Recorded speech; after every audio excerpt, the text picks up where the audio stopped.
الله أكبر الله أكبر الله أكبر لا إله إلا الله الله أكبر الله أكبر ولله الحمد الله أكبر. الحمد لله وكفى وسلام على عباد الذين اصطفى. أما بعد، أعوذ بالله من الشيطان الرجيم. بسم الله الرحمن الرحيم. قال الله تعالى في كتابه: وما أرسلناك إلا رحمة للعالمين. صدق الله العظيم. اللهم صل على محمد وعلى آل محمد كما صليت على إبراهيم وعلى آل إبراهيم إنك حميد مجيد. اللهم بارك على محمد وعلى آل محمد كما باركت على إبراهيم وعلى آل إبراهيم إنك حميد مجيد. ربي اشرح لي صدري ويسر لي أمري واحلل عقدة من لساني يفقهوا قولي. زما ګرانو لیدونکو اوریدونکو، السلام علیکم ورحمت الله وبرکاته. موږ تر اوسه درې درسونه وړاندې کړي دي سیرت النبي صلی الله علیه وسلم په لړ کې چې تر 9 هجري کال پورې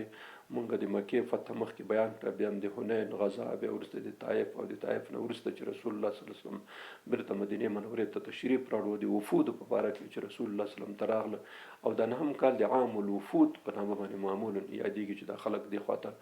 رامات شول، راتله رسول الله صلی الله علیه وسلم سره لیدل. څه ډېر زیات د 100 نه ډېر وفود رسول الله صلی الله علیه وسلم ته راغلي، د سره ملاقات کړی. وفودو کې ډېر خلک به کم خلک و، غریب و، خان و، ملک و، سردار، رقم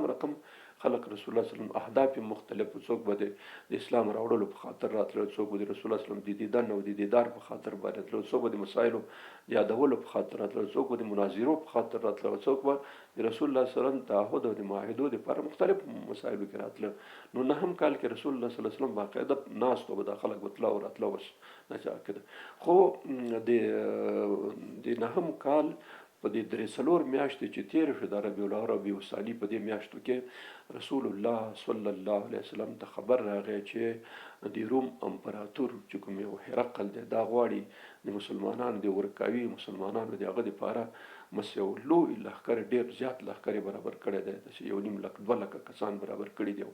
ځینې خلک لا د شام د طرف نه راغله، رسول الله صلی الله علیه وسلم ته احوال راوړلو چې مقدمة الجيش د هغوی لومړنی لښکر چې کوم یو د هراول دسته یا مخکخ لښکر چې ورته ویل کېږي، هغه را روان شوی دی او د شام د حدودو نه حرکت را کړی مخ په مدینه باندې. نو رسول الله صلی الله علیه وسلم د مشرانو صحابه کرامو سره په دې باره کې مشوره وکړه چې داسې اوازې او انګازې دي چې دا خلک داسې پروګرام لري، نو که بالفرض دوی مدینې ته راشي، نو د هغې ځنه نیولې تر مدینې پورې دا ټوله منتخبه باید دوی شي، ځکه چې څوک لاړ شي دا ټول خلک مو ځکه غټ لښکر د امپراتور د نامنتخبه ټوله خرابه کړي. یو خدای چې ټوله به خرابه کړي، دویم دا چې هغه اثر او رسوخ چې مونږ په دې منطقه کې لرو اب هم ختم کړي،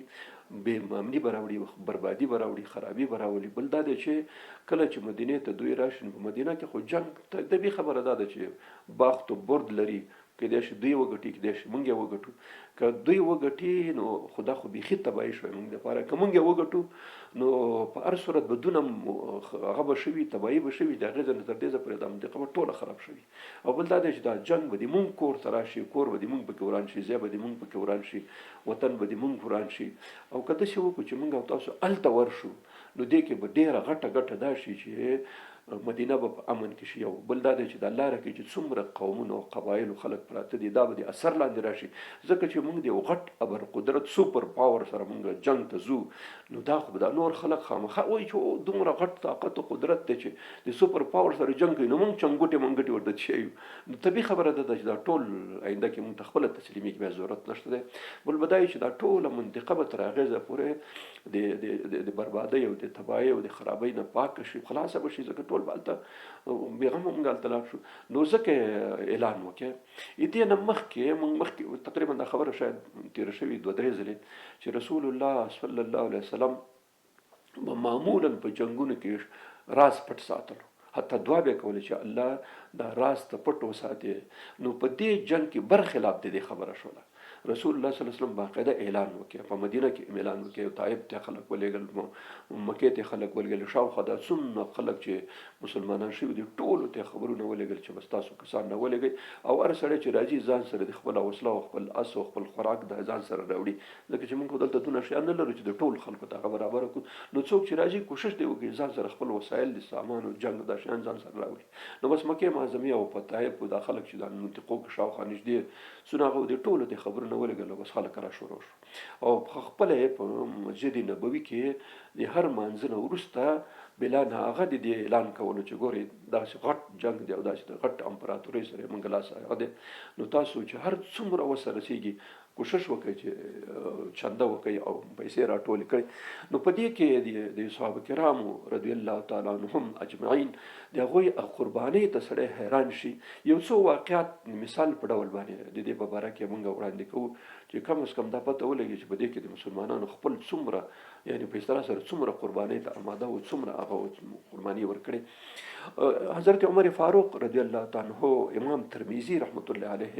دا حدیث را نقل کړی، دا روایت را نقل کړی دی حضرت عمر دی خلینا. حضرت عمر رضی الله وایي چې په داسې وخت کې چې د تبوک غزا کېدله نو زما سره ښه کافي مال موجود و، ځکه دا غنیمتونه ټول شیان موږ ته په لاس راغلي، په هنیان کې خو ډېر شیان نور زوینه کې، نو ما ښه کافي مال لرلو. نو ځان سره مې په دې وخت کې داسې قصد او عهد وکړ چې زه به مسابقه د ابوبکر صدیق نه ګټم، ځکه ابوبکر صدیق په هر شي کې د ما نه مخکې و، په هر شي کې اول ابوبکر صدیق دویم حضرت عمر. نو حضرت عمر وایي چې ما نه دی په هر شي کې مخکې ورڅ نه به چې کوښښ وکړي نه. نو په دې وخت کې مې ویل چې زه خو ابوبکر سره خدا چې شته که نشته خو ما سره خو شته. نو بس لاړم دا کور مال مې ټول حساب کې، نیم مال مې کور کې پرېښود، نیم مال مې رسول الله صلی الله علیه وسلم ته راواخیستلو، رسول الله صلی الله علیه وسلم ته مې راوړو او داسې ورته مخې ته کېښود. نو رسول الله صلی الله علیه وسلم نه پوښتنه وکړه چې عمره څه دې راوړه او څه دې پرېښوه؟ ما ورته ویل چې رسول الله مال مې ټول نیم کې، نیم مال مې پوره دلته راوړی د الله په لار کې د صدقې او د خیرات او د جهاد دپاره، او نیم مال په کور کې د ضرورتو دپاره پرېښولم. نو نور داسې تکیه مې وکړه کېناستم. نو زه کې ډېر خوشحاله یم چې نن به انشاءالله زه هغه ته شکست ورکوم ابوبکر صدیق ده. اصل خبره دا ده چې دا شکست د ضد مسله نه وه چې سړی د ضد چا سره ولري، بلکې د قرآن عظیم شان حکم و د الله پاک هغه سابقو بالخیرات، تاسو مسابقه وکړئ په نیکو کارونو کې. یو سړی چې 10 رکعته لمونځ کوي ته شل وکړه، یو سړی چې 1 روپۍ ورکړي ته 2 ورکړي، یو سړی چې 1000 ورکړي ته 2000 ورکړه. دا سابق الخیرات دا معنا ده چې په نیکو کارونو کې به تاسو یو بل سره مسابقه وکړئ، او په بدو کارونو کې به کلم د چا سره مسابقه نه کوئ، نه به د چا تقلید کوئ. دا د موږ شریعت اصل دی. په خیر کارونو کې مسابقه کول پکار دي، په بدو کارونو کې هیڅ مسابقه او بلکې مثال راوړل هم نه دي پکار. پلانکي سړی دا غلطي کوي نو زه ونه کوم، ملا صاحب داسې غلطي کوي چې ملا صاحب کوي، ملا صاحب خپل کار دی، هغه خپل اخرت او قبر دی، خو ته خو خپل دی، هغه مثال ځان ته مله پلانکي ولې دا پلانکي چې غل دی نو زه غلا ونه کوم. رئیس جمهور بغلا کوي، صدر اعظم بغلا کوي، وزیر بغلا کوي، نو ته دا اوس دلیل ځان ته منسه، تا ته دلیل نشي کېدی، تا خپل عمل خپل بل ته جزا ورکړي. نو په ښو کارونو کې مسابقه پکار ده. ولې چې دا پلانکي سړی دونه ښه کارونه کوي ولې زه ونه کوم؟ دغه پکار دی، او دا د اخرت خبره ده او د دنیا خبره ده. نو ځکه حضرت عمر د دغه اصولو په حساب باندې د دې په خاطر چې اوس د خیر کې په اصطلاح سره سیالي او مسابقه وکړي، نو دا خبره یې ځکه وکړله. نو ویل چې قرار کېناستم چې اوس به ابوبکر راځي او نن به شکست ورکوم. نو چې ابوبکر صدیق راغی او داسې لمن داسې را ډکه کړې ده او را روان دی چې راغی، نو رسول الله صلی الله علیه وسلم مخکې داسې دا لمن تشه کړه، 4,000 دیناره د درهم طلایي درهمه دی راوړه ورته، دی مخې ته ورته دلته واچول 4,000 طلایي درهمه. نو رسول الله صلی الله علیه وسلم پوښتنه وکړه چې ابوبکر څه دې راوړه څه دې پرېښوه؟ ابوبکر صدیق ورته وویل چې یا رسول الله څه مې چې په کور کې ټول مې راوړل ته مې حاضر کړه، او په کور کې مې صرف د الله او د رسول رضا پرېښوده. حضرت عمر وایي چې بس خبره خرابه شوه که چې ټول کور یې را جارو کړی دی او ټول شیان یې راوړي او د رسول الله صلی الله علیه وسلم مخې ته واچول او ویل چې د الله او د رسول محبت مې پرېښه په کور کې نو هم څه نه پرېښي. نو دې سړي ته شکست ورکول دا ناممکن دي. بس زه تسلیم شوم چې بس دې سړي سره مسابقه کول، د دنه مسابقه ګټل دا د امکاناتو د حد نه وتلې خبره ده، بس نور نه کېږي. دا د حضرت عمر قرباني او دا د ابوبکر صدیق قرباني ده. حضرت عثمان غنی رضی الله تعالی عنہ چې په غنی باندې مشهور دی، په دې خاطر باندې د خو ډېر شیان لرل. نو یو ځل 1000 طلایي دیناره دا درهم چې دا د سپینو زرو دي او د دینار چې دا د سرو زرو سکې وي دی راوړ او رسول الله صلی الله علیه وسلم ته مخې ته واچول په دې لمن کې ورته واچول. امام ترمذي رحمت الله علیه دا حدیث را نقل کړی دی وایي چې دا زر دینار طلایي راوړ او د رسول الله صلی الله علیه وسلم په دې لمن کې د خپل لمن ورته شکړله. نو رسول الله صلی الله علیه وسلم چې کله وکتل ډېر زیات خوشاله شو او ځکه دا د چندې خبره وه چې د مسلمانانو مجاهدینو خرڅ خوراک ورباندې برابر شي. ویلې چې دا دینارونه داسې په لاس کې راخستل داسې بیا پورته غورځول او ویلې چې سر د نن نه به عثمان ته هیڅ قسم عمل تاوان ونه رسوي. معنا دا چې دې نه وروسته که د حضرت عثمان نه څه غلطي کېږي ګناه کېږي الله پاک د دغه قربانۍ په وجه باندې هغه ورته نه حسابوي. او دې نه وروسته 300 اوښانې راوسته او د ټول اسباب سره او سلې آسونه راوسته د ټول اسباب سره او دی ویلې چې دا څومره کسان چې دي د ټولو ته پیسې را سره سپلی یا پیزار یا پیکش چې کوم یو دی دا به ورته زه برابروم. نو وایي چې حضرت عثمان غني رضی الله تعالی عنه د تبوک د غزا د 10,000 کسان برابر شو. 10,000 کسانو کې د 10,000 کسانو ټول مصارف په غاړه واخیستي دا ټول مصارف په ما باندې. نو دومره غټه قرباني ورکړه. بیا د سیرت کتابونه راخیستي چې 900 اوښان او 300 اسونه زین کړي دي هر څه سره د ټولو شیانو سره دی هغه کړه د خوراکو د څښاکو د ټولو شیانو دغه برابر کړي. عبدالرحمن بن عوف رضی الله تعالی عنه مخکې مونږ د مدینې د هجرت په اول کال یو قصه کړې وه چې هغه تجار و بزنس یې وکړ. نو په اوله میاشت کې دا خبره دونه طلا وګټله چلته واده پې وکړ. نو دی مالدار و د ما حساب ورته لګولی دی 9.5 کیلوګرامه سپین زر د راوړه رسول الله صلی الله علیه وسلم ته مخې ته واچول.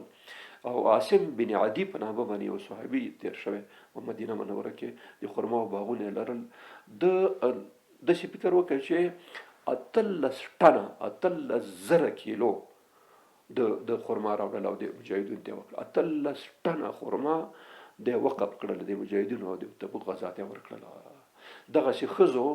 ښځو صحابیاتو به خپل لاکېټونه خپل غوږوالۍ او خپل پوزبان او خپل غاړکۍ دا به یې راوړلې خپل بنګړي به یې راوړل رسول الله صلی الله علیه وسلم ته به یې ښودل او چول به یې په چنده کې هر سړي هغه کړل. او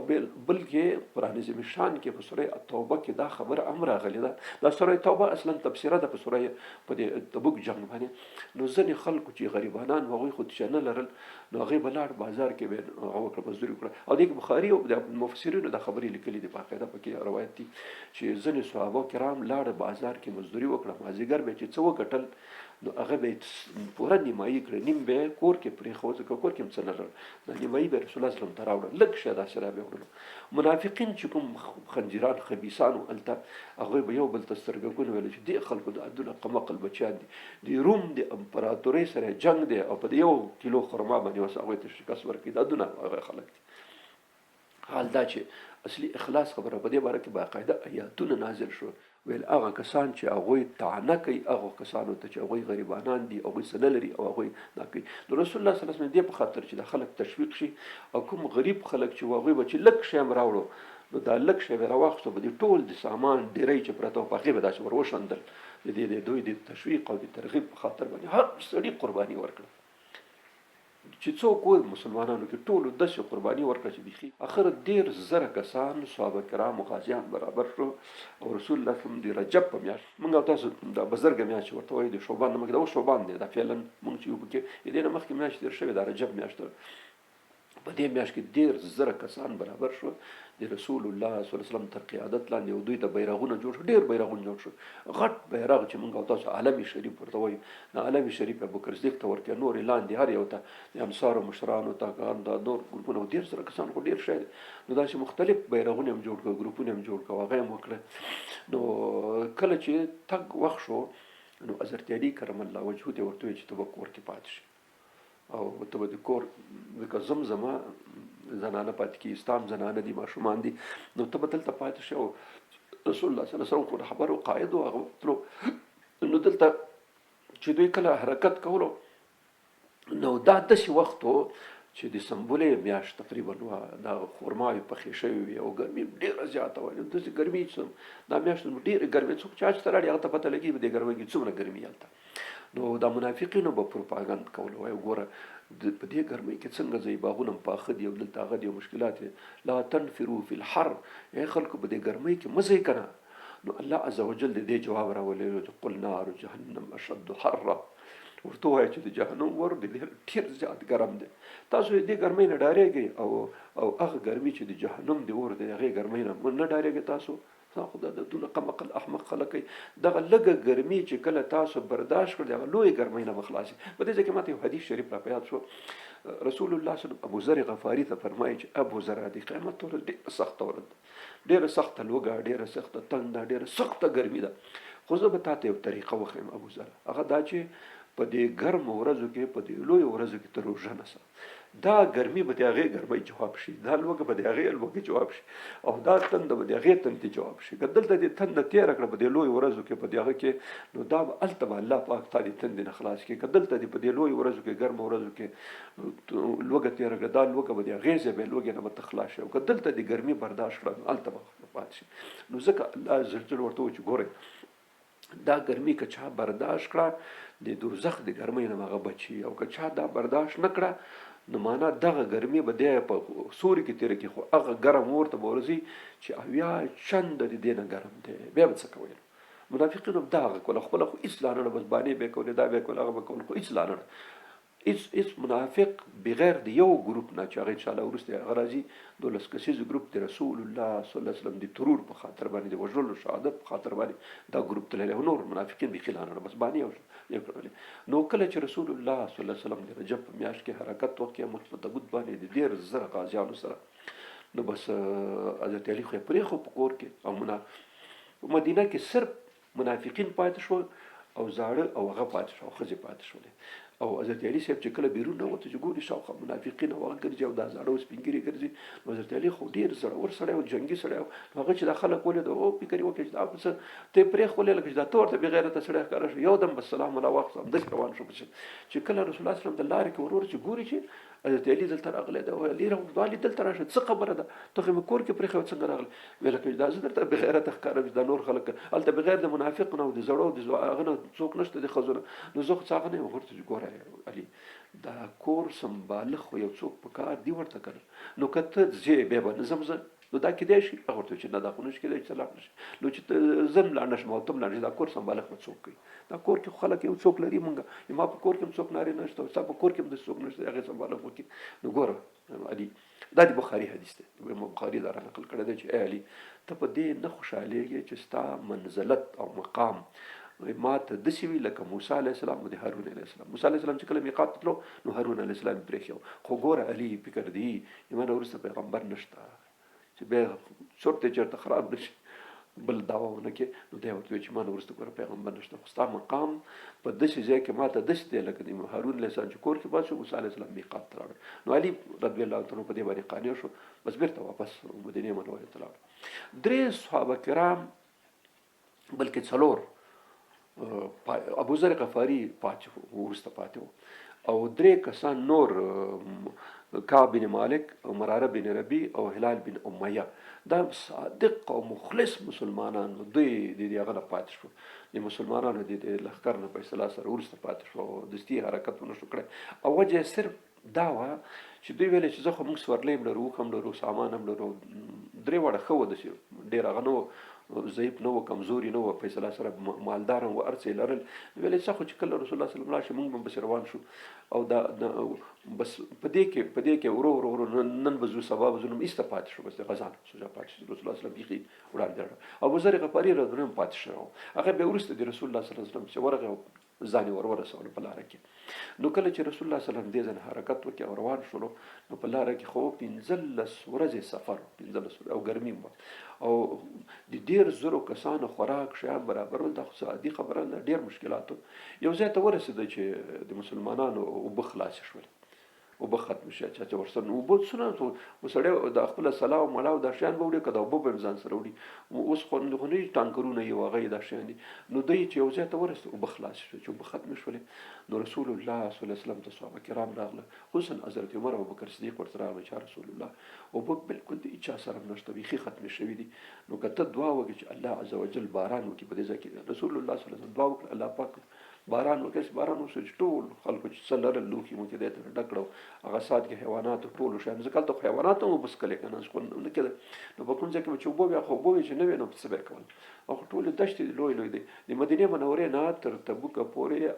880 کیلومتره یعنی 800 تقریبا 800 کیلومتره لار 800 کیلومتر لار ده نو چې اسانه نه ویل کېږي او دونه غټ پوځ او دونه غټ کاروان او دا شیانه وي هغه څه ځي خو دونه ډېر مزل نشي کولی نو دا یو واقعه وشوه دویمه خبره دا یو څه وخت چې تېر شولو نو خوراکي مواد خرما مرما چې دا څه شیان ځان سره وړي وو دا ټول ختم شو نو که هغه عاصم بن عدي چې 18 ټنه خرما خیرات کړې وه خو هغه خو 18 ټنه چې په 10,000 کسانو تقسیم کړي نو هېڅ شی نه رسېږي که نه داسې فکر وکړئ تاسو شی خو نه رسېږي دونه ډېر خو نه چې د ټولو خلکو د دنیا او هر سړی که خوري نو کم از کم یو شی خو خوري په دې خاطر یو ځای ته چې ورسېده کرامو سره خوراکي مواد ختم شو داسې شو چې چا سره به لږ لږ پاتې وو نور شیان ورسره نو په دې وخت کې صحابه کرام راغله رسول الله صلی الله علیه وسلم ته عرض وکړ چې رسول الله موږ سره خوراکي مواد نور په ختمېدو دي که تاسو موږ ته اجازه راکړئ موږ د خپل اوښان حلال کړو اوښانو کې به دوه ګټې یو ګټه به دا وي چې د اوبو نه به هم استفاده وکړو او غوښه به یې موږ وخورو دا چې کوم اوبه دي دا اوبه به یې حیواناتو څارویو ته ورکړو نو دا به کار وشي رسول الله صلی الله علیه وسلم صحیح ده مسله نشته حضرت عمر خبر شو حضرت عمر خبر شو بس دستي راغی چې رسول الله دا خلک که دا اوښان حلال کړي نو چې موږ تبوک ته رسېږو نو دا اوښان به ټول خلکو خوړلي بیا به دا موږ او تاسو راتګ او پسې به څه قسم کېږي او دې خوا نه به څه کېږي دا خو د سپرلی شی دی نو رسول الله صلی الله علیه وسلم ورته وویل چې عمر نو څه وکړو چې دا ونه کړو نو څه به کوو خوراک نشته او بې خوراکه خو تګ هم نشي کېدلی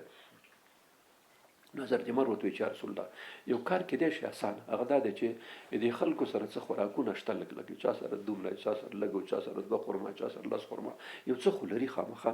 یا رسول الله ته داسې وکړه دا ټول چې چا سره چې دي په دې پوځ کې دا ټول راجم کړي یو ځای ته او دعا وکړه الله عز وجل ته چې په هغې کې برکت واچوي رسول الله صلی الله علیه وسلم دا خبره ومنله اعلان یې وکړه چې څوک هر شی څه خوراک لري دې ټول راوړي او دسترخوان یې داسې وغوړولو د دسترخوان باندې هغه شیان راغله وایي چې چا دونه کارول چا نیمه ډوډۍ چا پوره ډوډۍ چا لږ خرما چا ډېره خرما چا پنیر او چا شی چې اوس خوراکي ورسره ټول راوړه په دې هغه یې واچول د هغه باندې رسول الله صلی الله علیه وسلم د برکت دعا وکړله چې برکت دعا وکړه الله پاک په دې همدغه لږ خوراک کې چې داسې نیمه بوجۍ که درته برابرېدل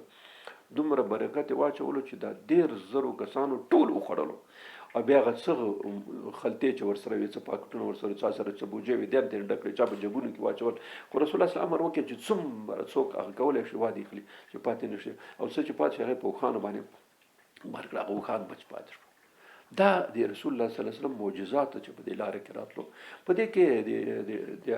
حدیثو کې چې کوم یو امام بخاري او نور را نقل کړي دا هم راغلي چې رسول الله صلی الله علیه وسلم د تبوک په سفر کې جمع بین الصلاتین کوله جمع بین الصلاتین دا معنی چې ماسپښین او مازدیګر مونځ یو ځای او د ماښام او د ماسخوتن منځونه یو ځای وکړي ځکه هلته خو سفر او لاره وه په لاره کې دونه چې هر لمانځه ته ودرېږي او بیا هلته جمع کوي هغه کې نو ډېر وخت به تېرېږي نو ځکه به ماسپښین او مازدیګر مونځ به یې سره یو ځای کول دواړه یو ځای اول به د ماسپښین مونځ وکړي بیا به د مازدیګر وکړي 2 رکعته ځکه صرف زوی مسافر و 2 رکعته به یې کول د ماښام مونځ او د ماسخوتن مونځ به یې کول نو دا جمع بین الصلاتین د تبوک په دې سفر کې رسول الله سره بار بار دا کار کړی دی نو دوی روان شو هغه ته نږدې شو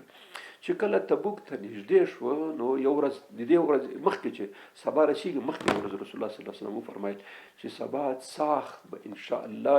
موږ د تبوک چینې ته ورسېږو او هلته به موږ د تبوک خو یو خبره یاد ساتئ چې هر څوک هلته ورسېدو د تبوک چینې ته نو د هغه د اوبو سره د غرض نه کوي تر څو چې زه نه هم رسېدلی تر هغه د غرض نه کوي بس سبا ساخت وخت و چې رسول الله صلی الله علیه وسلم ورسېدو خو دنه مخکې څه کسان رسېدلي وو هغوی ګوتې متې پکې وهلې وې چې ګوتې وهلې او اوبه پکې وچې شوې وې نو چې رسول الله صلی الله علیه وسلم کله ورسېدو نو ویل ده چې هغه چینه کې صرف هغه خټه مټه شته او داسې زیب شته نور څه نشته نو هغه ته کسان ته ویل تا چې وکړل موږ داسې ګوتې پکې تاسو ته ما نه ویلي چې تاسو په دې کې ګوتې مو زه منتظر شئ تر څو چې زه راشم او تاسو بیا ګوتې پکې ولي د هغې نه وروسته داسې لږ چینه داسې وګروله راوګروله خټې مټې ته لرې کړې لږ اوبه پکې داسې را پیدا شوې داسې رڼې غوندې شوې دا رڼې اوبه یې راواخیستې رسول الله صلی الله علیه وسلم خپلې اوبو خولې ته واچولې غرغړه یې وکړه بېرته په دې چینه کې ورتوی کړې چې دا چینه کې ورتوی کړې یو دم دې چینې بس را تازه شو داسې اوبه یې راوخوټ کولې دونه اوبه شوې چې دا 10,000 کسانو دلته 20 ورځې تېرې کړې رسول الله صلی الله علیه وسلم په تبوک کې 20 ورځې پوره تېرې کړې او د 20 ورځې کې ټولو کسانو دا اوبه څښلې امام مسلم رحمت الله علیه په خپل کتاب کې صحیح مسلم کې دا روایت راخسته د حضرت معاذ بن جبل رضی الله تعالی عنہ راخسته معاذ بن جبل ته رسول الله صلی الله علیه وسلم فرمایل چې اے معاذ که ژوند در سره وفا وکړه نو ته به وګورې چې دې چینې په وجه به دا ټوله منطقه الله پاک سرسبزه کړي دا ټوله منطقه به الله پاک سرسبزه کړي نو معاذ بن جبل دا خبر هم دلته کو چې بیا د واضح شي معاذ بن جبل د حضرت عمر فاروق په وخت کې بیا راغی د شام ته هم دلته د عبیده بن جراح او د نور څو قومندانان چې رول دی هم دلته وو هم دې ځکه د خپل وایي چې ز لاړم هغه ځای ته چې کوم ځای کې تبوک کې د موږ د رسول الله صلی الله علیه وسلم سره راغلی چې ګورم هغه چینې نه دا سم چې نه جوړ شوی لکه ژرندې یا موږ تاسو وایي څو ژرندې اوبه دونه ترې نتلې دا شاوخوا ټوله منطقه کې باغونه شوي او اوس فعلا دا اوس د فعلا دا اوس چې زه خبرې کوم په دې وخت کې هماغه ځای کې چې کوم ځای کې رسول الله صلی الله علیه وسلم د کومې چینې هغه ورکړی وو چینه اوس وچه شوې ده خو وچه ځکه ده چې شاوخوا ته تقریبا ډېر زیات ټویلونه کرلی شوي دا چای عمیق چې کرلی شوي او دا چای عمیق بغیر د هغه نه اوبه راوځي ورکې بغیر د ماشینونو اوبه راوځي پکې او دا ټوله منطقه هلته یو باغ دی په دې تبوک کې انشاءالله هغه ما سره شته دی شکل شته راسه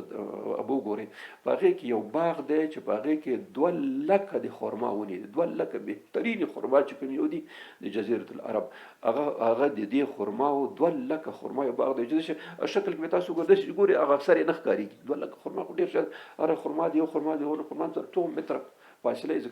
غټېږي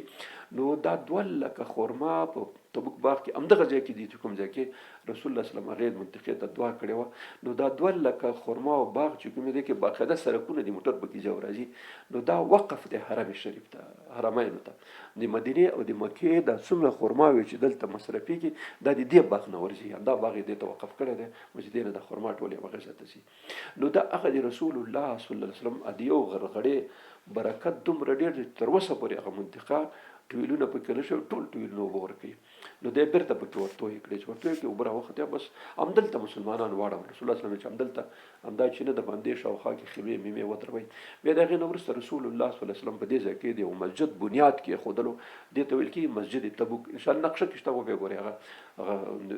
مسجد تبوک باقاعده لوحه غټه پرې لیکلې مسجد تبوک دا مسجد بنیاد رسول الله صلی الله علیه وسلم هغې وخت کې کېښودل مسجد ځکه دلته به لمونځونه هغه کول دلته چې کله دوی ورسېدل نو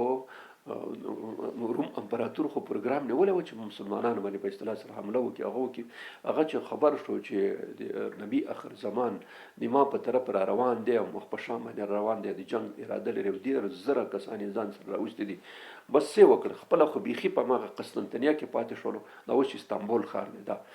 او بس دا شام کې چې څومره پوجونه او څومره پوج په شام کې د امپراتورۍ پروت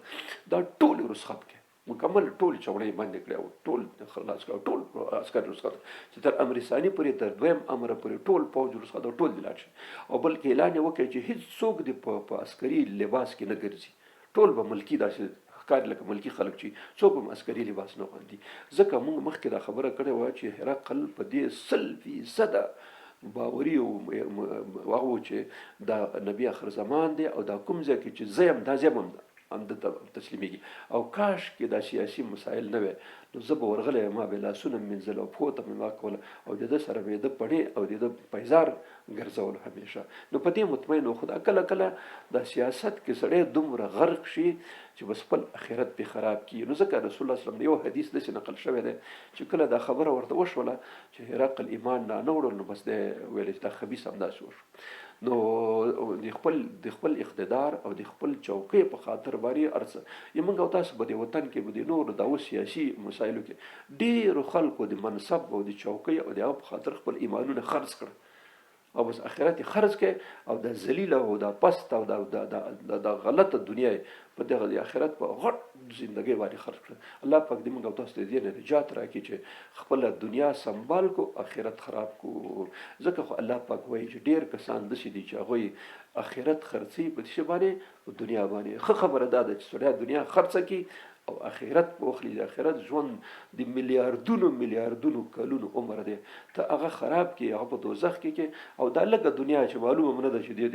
دې مصیبتونه دا څه ژوند دی چې دا سړی په آخرت باندې خرڅ کړي. نو ځکه هرقل په دې پوهېدل په دې باوري و خو د دنیا چوکۍ او د منصب او د مقام او د امپراتوري ورته دومره ګرانه شوه چې آخرت ایسته خراب کړي. په دې خبره باندې بالکل مطمئن و چې دا خبره همداسې ده. نو رسول الله صلی الله علیه وسلم چې کله هلته لاړو نو چې هر څونه شاوخوا ګروپونه مرپونه ولېږل هېڅ څوک نه و په دې ټول شام کې داسې څوک نه و چې ورسره خبره وکړي بیخي هر څه یې رخصت کړي وو. نو دلته د رسول الله صلی الله علیه وسلم روب هیبت چې کوم یو دی هغه دلته وشو. ځکه امام بخاري رحمت الله امام مسلم رحمت الله د حدیث را نقل کړی چې رسول الله صلی الله علیه وسلم فرمایي چې ما ته الله پاک 15 خصلتونه راکړي دي چې دا خصلتونه هېڅ چاته نه دي ورکړی شوي. یو پکې دا دی چې د ما نه یو میاشت مسافه باندې دشمن ویریږي. رسول الله صلی الله علیه وسلم چې هلته کله واړول هغه یې کړ شاوخوا پوښتنه هېڅوک نه و. نو خالد بن ولید رضی الله عنه یې ولېږلو دومة جندل په نامه باندې ځان ته یو ریاست مستقل د هغې اوکیدر په نامه باندې عبدالملک بن اوکیدر بن عبدالملک دا د دې منطقې باچا او یا په اصطلاح سره رئیس او سردار اوکیدر بن عبدالملک. نو دا خالد بن ولید ته 400 کسان رسول الله صلی الله علیه وسلم ورکړه چې د لاړ شه دومة جندل ته به ورسېږي. دومة جندل لږ دی تبوک نه اخواته مخ په هغه باندې د عراق په طرف باندې. نو ته به دلته لاړ شي دا سړی به تا ته په داسې حالت کې په لاس درشي چې یو ښکار به یې په مخه کړي او ته به دا ژوندی ورسې. نو خالد بن ولید بس حرکت وکړي داسې وخت کې ورسېدو چې ماښام تیاره وه او په دې شپه باندې تک سپینه سپوږمۍ وه. نو یا الله پاک تقدیر بیل شي په دې وخت کې یو غټ غرڅه موږ ورته وایو دا راغلی و د هغه سره د اوکیدر د کلا سره داسې د هغه جنګول دا کارونه به وجنګو ډاز به د دروازې نه تېر کړي او بس بیا به شاته راغله که تاسو خیل دا به ځینې ځینې پسونه هغه چې جنګ کوي راشي شاته او منډه کې درز دی بل سره وجنګوي. دا هم داسې شی راغلی و چې د چا به لاړو بیا به د دیوال ته د دروازې ته به سره وجنګولو. هلته اوکیدر خو ډېر د ښکار شوقي و چې کله بام باندې راوخت چې ګوري چې یو غرڅه راغلی د دیوال سره ځانونه جنګوي بس نیزه او غوښې او دا شیان راواخیسته یو دم یې دروازه خلاصه کړه او اس باندې ورڅو شو منډه یې کړه پسې غرڅه مخکې دا د الله پاک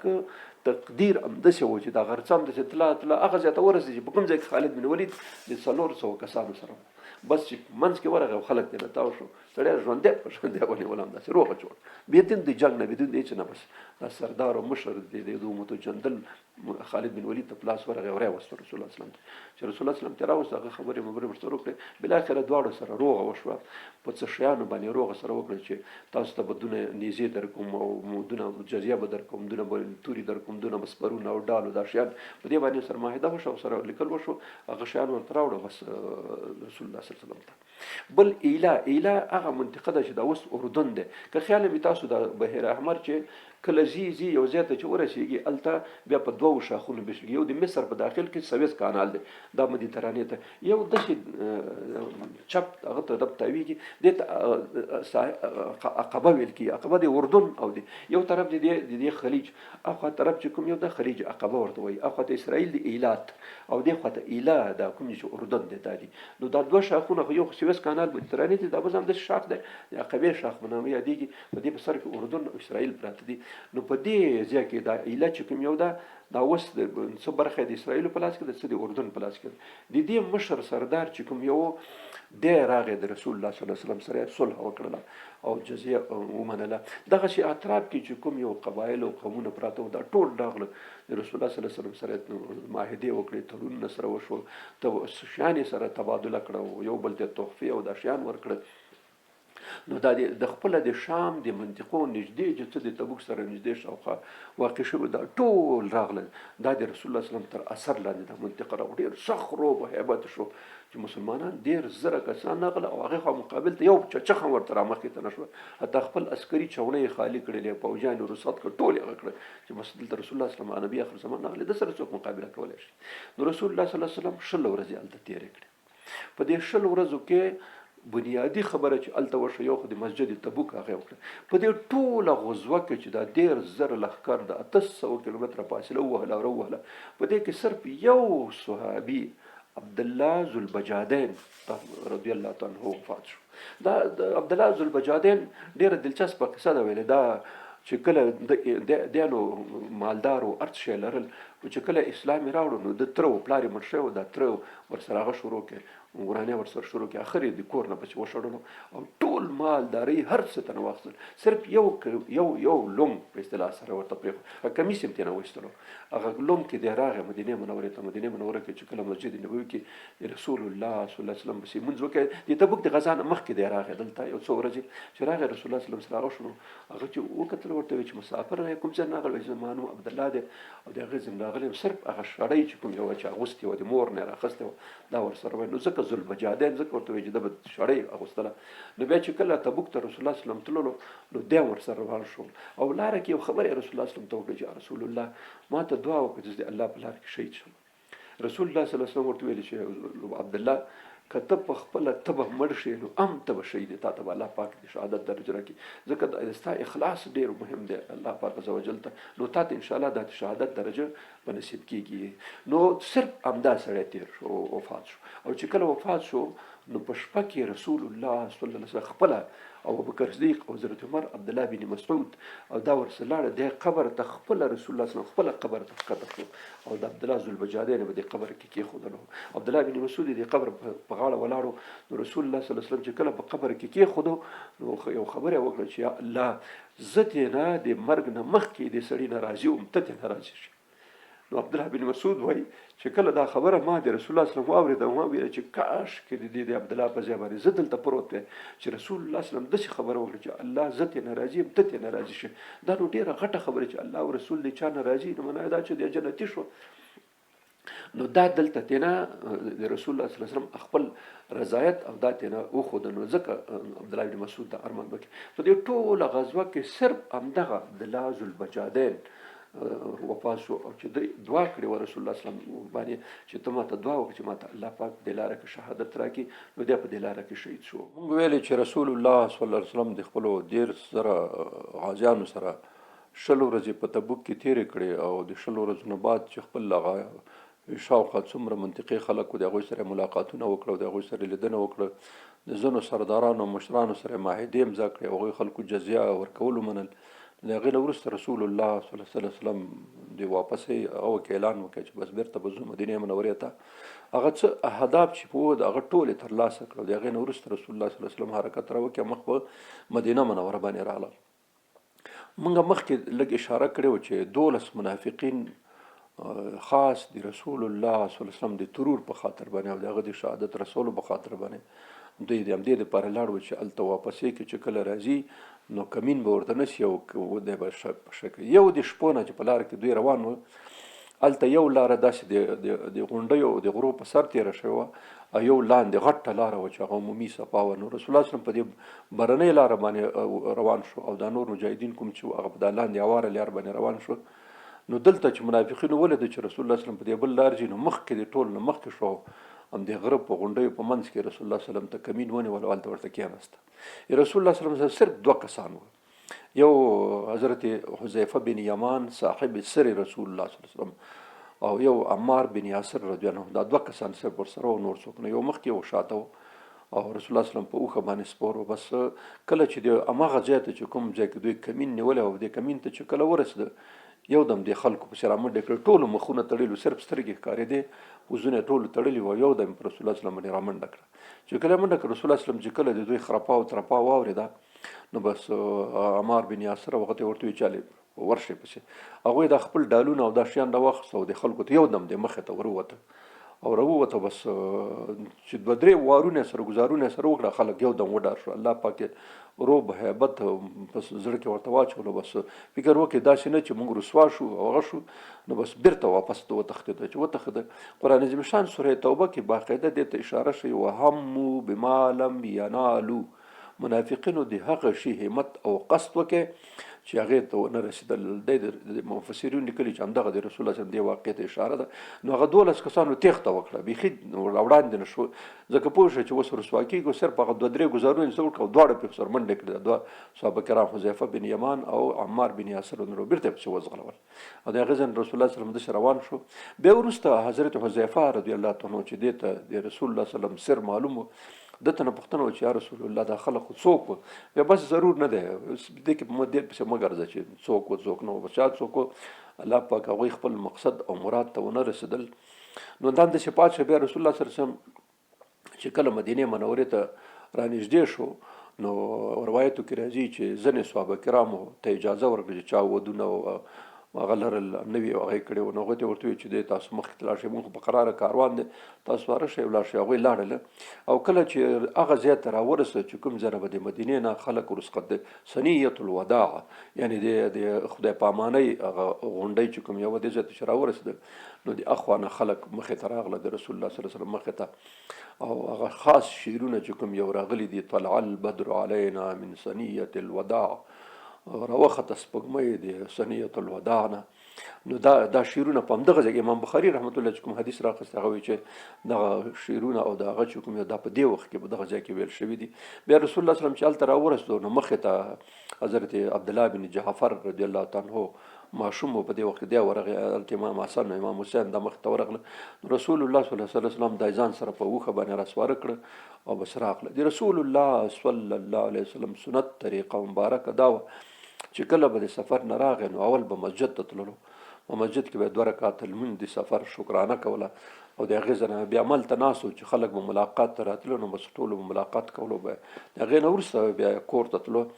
په د کور کې به چې کله راغی د کور طرف ته نو اول به فاطمه الزهرا سلام الله علیها ته ورغله، هغه سره بیا ستړې مشه او خوارمشې دا وکړه او د هغې نه به وروسته بیا راغو داخل دی د خپلو حجراتو ته چې بیبیانو ته به راغی، دا بیبیانو باندې به بیا هر یو نه به ګرځېدو. نو روایت راځي چې اول به ام سلمه رضی الله تعالی عنها ته ورتلو، بیا د هغې نه همداسې ورو ورو ټولو ته به راتلو. دا حجرات داسې په ترتیب سره واقع شوي وو، نو دا بیا ټول کتل، ټولو سره ملاقات د خوارمشي خدای هغه بیا کول ورسره ستړي مشي چې هغه وشي د ټولو تسلیم وشي او ټولو سره ملاقات او هم وشي. نو رسول الله صلی الله علیه وسلم چې کله مدینې منورې ته داخل شو ټول خلک ستړي مشي ډېر زیات خوشحاله وو او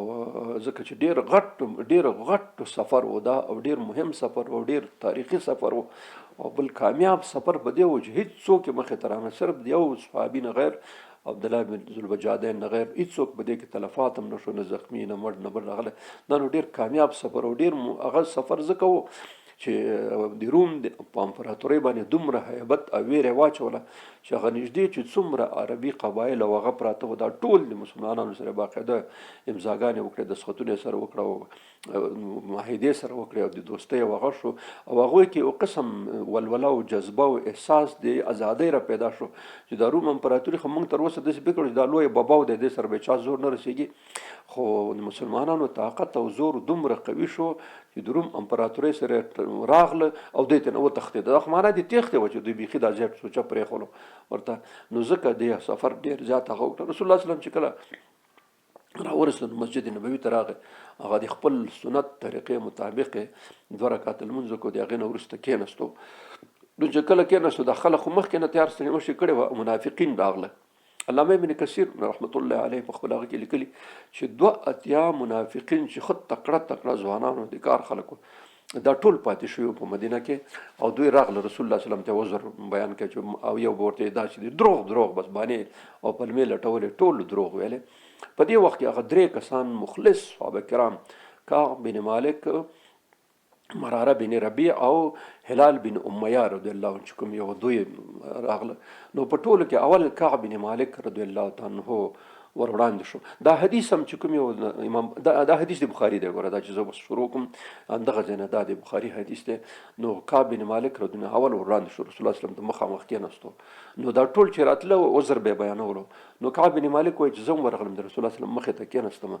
نو رسول الله صلی الله علیه وسلم راته وایي چې ولې هغه ته رانغلې؟ بیا ما ورته وایي چې یا رسول الله قسم په خدای چې هیڅ تغییر راکې نه دی راغلی، خو سستي او لټي او تنبلي دا ګرمي او د شیان را باندې اثر وکړ، زه پاتې شوم. نو ما سره هیڅ عذر نشته، هیڅ عذر نه لرم زه. ځکه چې زه صرف په دې خاطر پاتې شم چې زه په خپل باغ کې 2 ښځې د لرلې 2 هغه مې ویل ته مې چې کله باغ ته لاړم نو په باغ کې تازه ښایسته هوا او هغه او بیرون خو ډېره زیاته ګرمي وه. دلته هغه چوتره او دا شیان هم ټول پاشي کړه. بس دې هغه راغله چې زه خیر نن که رسول الله صلی الله علیه وسلم لاړ شي زه به سبا بل سبا لاړ شم ورپسې به شم. خو بس قسمت خبره دا وه چې تر اخره پورې همدا لټۍ او د هغه راباندې اثر وکړي او نور مې هېڅ عذر نه لرلو چې زه اوس ووایم چې دا و خو دا و هېڅ شی هم نه. بس صرف د لټۍ او د تنبلۍ په وجه باندې زه پاتې شوم. نو رسول الله صلی الله علیه وسلم راته ویل چې بس کښېنه خواته. د هغې نه وروسته دویم هغه ورغی مراره بن ربیع ورغی. هغه هم عیناً خبر ورته وکړه چې رسول الله هېڅ عذر نه لرو صرف د لټۍ او د تنبلۍ په وجه پاتې شو. بیا هلال بن امیه رضی الله عنه وړاندې شو. هغه هم همدا عیناً خبره وکړه چې دا څه زما دواړو ملګرو خبره وکړه همدا عیناً خبره زما هم وه. مونږ هېڅ عذر نه لرلو چې مونږ اوس دروغ وایو پلمې او ملمې بیان کوو. ستا په وړاندې که مونږ دروغ هم ووایو نو څه پیدا ځکه نه کوي چې بېرته رسوا کېږي هغه شی. نو هېڅ خبره هم نشته. مونږ د لټۍ په وجه باندې پاتې شو. نو درې واړو ته قرآن عظیم شان کې په 11مه سپاره کې سوره توبه کې دا اول الثلاثه الذین خلفوا د هغه درې کسانو په باره کې چې کوم یو پاتې شوي وروسته د هغې په باره کې به تا ته وروسته بیا هغه راځي. نو دلته آیات شریف همدا نازل شو چې دا خلک پرېږده او بس چې الله پاک د دوی توبه قبلوي او که نه یې قبلوي دا هغه اختیار دی. خو ته دا خلک وځنډوه چې دوی په باره کې الله څه فیصله نازلوي. نو رسول الله صلی الله علیه وسلم دوی ته ورته وویل چې ځئ تاسو لاړ شئ او تاسو سره به نور څوک خبرې نه کوي. بس ټولو ته اعلان وکړي چې سر د نن نه به د دې درې کسانو سره هېڅوک هم خبرې نه کوي. بس کعب بن مالک رضی الله عنه وایي چې زه به مسجد ته راتلم او ما به غوښتل چې رسول الله صلی الله علیه وسلم ته به چې رانږدې شم نو هغه به مې سلام واچول. نو سلام وعلیکم به نه ویلې خو په زړه کې به یې خامخا وعلیکم ویل. داسې د شونډو د هغه نه معلومېدله چې سلام به یې ویلی او چې زه به کله مخامخ شم ورسره سترګې به مخامخ شم ورسره نو ده به مخ رانه سترګې به یې ټیټ کړي مخ به یې رانه وګرځولو. یعنې په دې پوهېدلو چې غلطي خو د نه شوې ده خو د دې په خاطر چې دا تربیتي کورس غوندې و تربیت وشي نو ځکه رسول الله صلی الله علیه وسلم دا ورباندې وکړه. د هغې نه وروسته مونږ هر ځای ته به چې لاړو نو هیچا به سلام ته وعلیکم نه ویلې خبرې به یې راسره نه کولې. ښه به سره هغه و نږدې هغه چې مونږ هغه هم هغه خو کور کې ازادي ولا کور والا ته به ورتلو کور سره به کېناستو ډوډۍ موډۍ هغوی به راسره هغه کوله. بیا وروسته 40 ورځې چې پوره شوې د 40 ورځو نه بعد نو رسول الله صلی الله علیه وسلم کور ته جواب راولېږلو 3 واړو کورونو ته چې زنانه ورته ویلې چې پس د دې نه به د خپل خاوندان جدا شي. بیا مونږ ورته چې طلاق وی نه بس سره هېڅ قسم روابط مه نه ساتئ سره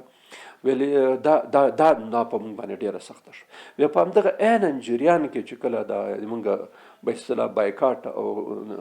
ګوښهوالی و په دې وخت کې یو ځل زه بازار کې ګرځم د مدینې منورې یو سړی ناشنا غوندې سړی راغی. پوښتنه یې وکړه چا ورته ویل دغه سړی د ما ته راغی چې ته کعب بن مالک ته یې ما ورته چې و کعب بن مالک زه یم. وی خیرت دی وی داسې تا ته مې یو خط راوړی نه خط یې راکړې خط چې ما خلاص کړې ګورم د غسان موږ مخکې ویلو چې د اوس او د خزرج تربوران و دا په غسان کې په دې سرحد د شام کې دلته ځان ته مستقل ریاست او مستقله باچي په اصطلاح سره لرله دې ته به قحطاني عرب د شام په سرحد کې چې کوم عربي قبایل اوسېدل د قحطاني قبایلو د اوس او خزرج تربوران و هغوی هلته یو مستقل ریاست او مستقل حکومت درلود د غسان په نامه باندې. نو دغه غسان د مملکت مشر پاچا چې کوم یو غالبا د کتابونو کې شورحبیل بن حسنه راځي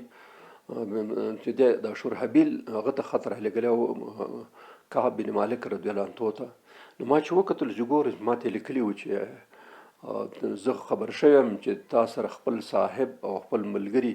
ډېره بده وضع کړې ته بیخي ګوښه کړې ته بیخي د هغه نه اجتماع نه جدا کړې ټولنې نه تا سره خبرې بندي کړي دي او هر څه د سره هغه کړي بایکاټ یې کړی. دا خلک ستا په قیمت او ارزش باندې نه پوهېږي زه ستا په قیمت او په هغه باندې پوهېږم بیا د زرو قدر د زرګر سره یې نو زه تا په ټول شیانو پوهېږم. ته فقط همدومره وکړه چې خالي ما ته ځان راورسوه دلته هر څه چې ته غواړې هغه به زه در کوم. بیا چې کله مې دا خط ولوستلو نو بس پوه شوم چې خبره خو اوس خرابه شوله، ځکه چې اوس د کافرانو او د شیطان امید هم ماته پیدا شو. نو بس دا سړي ته ورته ته درځه او بس خط مې راوخته په تنور کې مې غورځول، ډېر زیات مې وژړل ځان سره. یا الله عز وجل دا خبره دومره خطرناک حد ته ورسېده چې اوس د کافرو امید هم ماته پیدا شو چې دا سړی به راشي. نو بس ډېر زیات مې الله پاک ته وژړل او دعاګانې مې وکړې. دې نه بعد چې کله 50 ورځې پوره فکس 50 ورځې پوره شوې، نو الله عز وجل رسول الله صلی الله علیه وسلم ته وحی راولېږله چې د دې 3 کسانو چې کوم یو وروسته پاتې شوي وو د تا نه، مونږ مخکې آیات والله ثلاثة الذین خلفوا، هغه 3 کسان چې هغوی شاته پاتې شوي وو د هغوی په باره کې باقاعده بیا آیات شریف نازل شو چې بس دوی توبه الله پاک قبوله کړه. دا یو تربیتي کورس و په اصطلاح سره چې دوی ختم کړي او دوی کامیاب شو پکې. نو سحر زه په کور کې هم ډېر زیات خفه وم، ځکه ښځه م رانه جدا، اولادونه ټول خلک رانه غش وو. نو په دې بام به زه یوازې ویده کېدم چې یو سړی راغی و د غونډۍ په سر ودرېد او راچغه کړه چې کعب بن مالک زیری مې در باندې ستا توبه الله پاک قبوله کړله. بس هغه چې کله راورسېدو نو ما هغه څه چې لرل الله سره جامې او هغه مې ورکړه چې دا په زیري کې واخله، نور مې منډه کړه. هغه 3 کسان چې نور 2 کسان چې نور وو هغوی هم خبر شو، هغوی هم راغله ټول بس مسجد نبوي ته راغلو. چې کله مسجد نبوي ته راغلو رسول الله صلی الله علیه وسلم دا مخ نه داسې ځلات له ډېر خوشحاله و. بس ما ته ویل چې بس تاسو توبه الله پاک قبوله کړه وغه کړه. زه ورته داسې کېناستم، ورته ویل چې ما خو د کوم باغ په وجه باندې چې زه د جهاد نه پاتې شم او سستی راته پیدا شوه، همدا وجه زه دا باغ د الله په لار کې زه صدقه او تا ته مې اختیار درکړی دی یا رسول الله چې ته په چا باندې ویشې په هغوی باندې وویشه. بیا ما ورته ویلې چې رسول الله صلی الله علیه وسلم راته وفرمیل چې نه داسې وکړه، دا ما ته مه راکړو، ته په خپلو نږدو خپلو خپلوانو باندې چې کوم یو ستا دي په هغوی باندې تقسیم کوه وویشه، ټولو ته به ورسېږي، زه نه ناخلم پرېږدي چې هغوی ته ورکړي. نو بیا ما هغه باغ د کوم باغ په وجه باندې چې زه د جهاد نه پاتې شوم باغ مې د الله په لار کې صدقه کړه. نو دا په اصطلاح سره د تبوک د غزې هغه خلص هغه چې مونږ وړاندې کړه چې مناسب اندازه ټول تفصیل خو سړی وایي ډېر زیات راځي، نو هغه نه لنډ شو نه په اصطلاح سره تفصیلي شو. نو دا د تبوک د غزا هغه غټ هغه دا مونږ تاسو ویلې چې د رجب په میاشت کې دا شروع شو. رجب په میاشت کې رسول الله صلی الله علیه وسلم راغلو، 50 ورځې تېرې شوې، 15 دې نه 15 د هغې خوانه دا 10 او 10 ورځې رسول الله صلی الله علیه وسلم په تبوک کې تېرې کړې، نو جمعاً 50 ورځې شو. نو 50 چې حساب کې تقریبا د اندازتاً معلومیږي چې رسول الله صلی الله علیه وسلم به د رمضان په میاشت کې را رسېدلی، د رمضان په اواخرو کې هغه ته مدینې منورې ته هغوی کوشش هم کولو چې دا د رمضان اخر کومه عشره چې دا د اعتکاف دې ته ځان راورسوي. نو دا میاشت بیا تېره شوه، د دې میاشت نه وروسته شوال میاشت راغله، د شوال نه وروسته ذوالقعده وي. نو په ذوالقعده کې رسول الله صلی الله علیه وسلم چون ذوالقعده میاشت کې د اصل د حج موسم چې کوم یو دی د حج میاشت چې کوم یو شهر الحج هغه 3 میاشتې دي، یو شوال میاشت کوچنی اختر، بیا ذوالقعده میانه میاشت موږ ته، او د ذوالحجې اول دا 10 ورځې دا ټول په هغه کې راځي د حج په موسم کې راځي، په دې کې سړی تللی شي. او دې نه چې وخت بیا حج نشته بیا عمرې دي بیا تر کاله پورې، نو دغه د حج موسم د ذوالقعده میاشت چې کله راغله رسول الله صلی الله علیه وسلم خپل خو نشو تللی، ځکه موږ تاسو مخکې یو خبره وکړه په تېر درس کې چې دا 9 هجري کال چې کوم یو دا د عام الوفود په نامه سره یادېږي، په دې کې ډېر وفدونه او پلاوي رسول الله صلی الله علیه وسلم ته راتله. نو د غزا مسله خو بېله پکې راپېښه شوه، خو نور به چې رسول الله صلی الله علیه وسلم په مدینه کې نو خلک به ورته ډېر راتله د هرې منطقې نه. نو ځکه رسول الله صلی الله علیه وسلم په دې وخت کې دې ته موزګار نه شو چې د حج ته لاړ شي. نو رسول الله صلی الله علیه وسلم حضرت سیدنا ابوبکر صدیق رضی الله تعالی عنه د حج امیر مقرر کړ او 300 کسان د سره برابر شو چې حج اراده لرله. نو ټول ماتل و چې کله رسول الله صلی الله علیه وسلم حج کوي موږ ورسره شو. نو دا 300 کسان د ابوبکر صدیق سره روان شو حج ته، امیر د حج شو حضرت سیدنا ابوبکر صدیق دین شو. نو دی روان شو، چې کله روان شو د روانېدو نه بعد دلته الله عز وجل د سوره التوبه یا سوره براءه په نامه دواړه نمونه دي دا نازل شو. سوره براءه واخه نو رسول الله صلی الله علیه وسلم ته په دې آیاتونو کې د اسلامي نظام آینده پالیسی اعلان شو چې الله پاک او د رسول د خوانه براءت د هغه کسانو ته چې هغوی مشرکین دی او دا بس دا ځینې روایتو کې راځي چې 40 آیاتونه نازل شو، 40 آیاتونه د سوره براءت نازل شو. نو چې کله نازل شو نو دا د خبرې وي چې دا باید الته خلکو ته اعلان شي په دې کې څو عمده خبرې وي، څو عمده خبرې په دې آیتونو کې. اول خبره دا و چې هغه مشرکانو چې ستاسو سره معاهده کړې ده، تعهد یې کړی او په خپل تعهد باندې باقي پاتې وي، چا چې تعهد کړی تړون یې کړی په خپل تړون باندې تر اوسه پاتې وي، نو تاسو به د دوی سره تر همغه وخت دا تړون باقي ساتئ چې کوم تاسو لیکل کړي ورسره. فرضاً تاسو یو چا سره 1 کال یا 2 کاله یا 10 کاله یا 15 کاله هر څومره چې کړی دی، نو که تر اوسه مخالفت نه یې کړی، نو بس دا تړون تر اخره پورې ورسره ورسوئ چې څونه وخت. یو دویمه مسله دا و چې هغه کسانو چې ستاسو سره هیڅ تړون نه لري، دا دویم ډله شوه. دریم ډله هغه کسان چې ستاسو سره تړون کړی خو دا تړون یې مات کړی دی، نو هغه کړي، نو هغه کسان چې تاسو سره تړون کړی په خپل تړون باندې تر اوسه وفادار پاتې دي، نو هغوی سره تاسو الا مدتهم چې څونه موده ورسره تعین کړي هغې ته تاسو ورکوئ. هغه کسانو چې تعهد هېڅ نه لري تاسو سره د مشرکینو د جملې نه، او هغه کسانو چې تعهد در سره کړی خو تعهد یې مات کړی دی، د هغوی دواړو ډلو دپاره 4 اشهرن، بس 4 میاشتې وخت دی دوی دپاره. په دې 4 میاشتو کې به 2 کاره کوي، یا دا چې ایمان براوړي، اسلام براوړي، یا به دا چې جزیرة العرب به پرېږدي. بس دا 2 خبرې دي. دلته په جزیرة العرب کې بل دین دلته نور نه صحیږي. نو دا د هغه کسانو سره چې معاهده کړي او معاهده باندې ټینګ ولاړ تر خپل مدته پورې څومره ورسره لیکل کړي دي. دویم هغه کسان چې معاهده هېڅ نه لري او یا معاهده کړې ده خو ماته کړې ده، هغوی سره 4 میاشتې تعین شي. 4 میاشتې کې به دوی خپل هغه تعین کړي چې بس دغه دی. دریمه خبره دا شوله پکې، دا 2 خبرې. دریمه خبره پکې دا شوه چې پس د دې نه به هېڅ مشرک حج ته نور نشي راتلی. همدغه آخري کال دی، همدا آخري نوبت د مشرک سړي همدا هغه دی چې پس دا 2 کال چې راغلي همدا بس دی، دې نه بعد به نه راشي. بله خبره دا راغله پکې چې پس د مخکې به ځنې خلکو لوڅ لغړه نسي، لوڅ لپړ به بس طواف به یې کولو راتله باته. دام بند شو چې دې نه پس هغه کسان چې هغوی لوڅ لپړ دي، اوریان دي، هغوی به دې ته نه راځي. بس دا فیصلې راغلي. او دې سره پخوا کې مسلمانانو ته یو بله خبره هم راغله چې تاسو به داسې فکر کوئ که موږ د مشرکانو سره داسې رویه اختیار کړو، نو کیدای شي موږ څه اقتصادي مشکلاتو سره او بندیزونو سره مخامخ شو او موږ باندې به تکلیف راشي، لوږه او تنده به راشي. نو الله عز وجل ورته هغه راولېږلو چې هېڅ پروا مه ساتئ، زه در سره ملګری یم، زه در سره شاته. کله چې دا 40 آیاتونه د سورت توبه یا سورت برات نازل شو، نو رسول الله صلی الله علیه وسلم حضرت سیدنا علی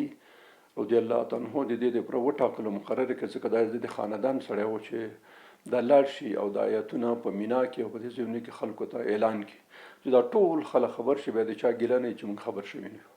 نو حضرت سیدنا علی رضی الله تعالی عنہ د ابوبکر صدیق شاته روان شو. چې کله هغوی په لاره کې سره مخامخ شو، نو حضرت علی ابوبکر صدیق چې کله حضرت علی کرم الله ولیدو چې دی راغی، راپسې نو داسې فکر وکړ چې کیدای شي د حج د امیر په حیث په راغلی. نو ورته ویل چې علي د امیر په حیث راغلی که د مامور په حیث راغلی؟ ویل چې نه، زه رسول الله صلی الله علیه وسلم د مامور په حیث رالیږلی، تاسو سره به یو ځم. داسې څه آیاتونه نوي نازل شوي دي او دې کې د اسلامي نظام او د اسلامي حکومت خارجه پالیسي او داخلي پالیسي ته څه اشارې شوي دي، هغه هلته خلکو ته اعلانول پکار دي چې دا خلک ټول خبر شي چې په آینده کې ګیله ونه کړي. بس دواړه سره یو ځای شو، لاړه مکې معظمې ته. هغه عمره او حج او مراسم چې څه اول ادا شو، بیا چې لاړ کله عرفات وشو، د عرفات نه وروسته چې مینا ته راغله، نو په مینا کې حضرت علی کرم الله او ابوبکر صدیق دواړو په نوبت سره هغه آیاتونه چې نازل شوي وو د سورت برات او سورت توبه هغه خلکو ته اعلان کړ. ټول خلک په دې باندې خبر شو چې هغه کسان چې د مسلمانانو سره تړون لري هغوی به د تړون تر مدته پورې د هغوی سره خپله معاهده ساتل کېږي. کومو خلکو چې تړون نه دی کړی یا هغه کسانو چې تړون کړی دی او تړون یې مات کړی دی، هغوی دپاره 4 میاشتې وخت دی. په 4 میاشتو کې د خپل سرنوشت معلوم کړي، یا به دا وي چې ایمان به راوړي او که ایمان نه راوړي بس د جزیرة العرب نه دې وځي، دې دلته د پاتې کېدو نور څه ګنجایش نشته دی. دا خبره ورته کړه. نو د ځینې روایتو کې راځي چې یو ورځ د مینا په ورځو کې دا اعلان، ځینې کې راځي چې نه 3 ورځې سر په سر چې دلته هغه کېدلو او دا اعلان یې کولو چې د خلکو باندې بیخي هغه پوره کړي. کله چې مراسم مکمل ټول خلاص شو، د هغې نه وروسته حضرت ابوبکر صدیق او حضرت علی کرم الله وجهه دواړه را روان شو، بیرته راغله هغه ته مدینه منورې ته. نو دا اولین حج د فرضیت نه وروسته، ځکه د تقریبا صحیح روایت دا دی چې حج په 9 کال باندې فرض شوی، اگر چې دې په باره کې مخکې بار تکرار خبرې راغلي وو، خو په 9 کال باندې هجری باندې د حج فرضیت نازل شو. د هغې نه وروسته به رسول الله صلی الله علیه وسلم په 10 کال باندې ان شاء الله حجۃ الوداع په باره کې چې کله خبره کوو نو هلته دا خبره ټوله معلومیږي چې حجۃ الوداع کې کوم هغه شوی دی هغه نوی د اسلامي او د محمدي شریعت په حساب باندې چې د حج سره مناسک مراسم هغه رسول الله صلی الله علیه وسلم ټول ادا کړ. هغه ان شاء الله په خپل ځای باندې او په خپل درس کې راځي. نو دا د مسلمانانو او د اسلامي شریعت په هغه کې د رسول الله صلی الله علیه وسلم بغیر یو حج چې دی وکړي، خو تر دې وخته پورې په مکه معظمه کې مشرکین هم راتله او لغړ خلک هم راتله او هر قسم وو. خو دا اعلان چې وشو د اعلان نه وروسته دا مسله فیصله شوه چې دې نه وروسته نور به د دې ګنجایش نشته چې مشرکین دې دلته راشي. نو ځکه د حرم حدود چې دي هلته غزې کې لیکلي حرم حدود چې سړی رسېږي چې دې کې مشرک نشي داخلېدلی او کافر نشي داخله، ځکه دا د حرم ساحه چې د خاص د همدوی دپاره تعین شوې ده. نو دا و د سیدنا ابوبکر صدیق حج چې وشو او همدونه درس بس ان شاء الله متوقع به دې نه وروسته کوم پیښې او واقعات چې دي بیا به هغه بیانو. آخر دعوانا ان الحمد لله رب العالمین.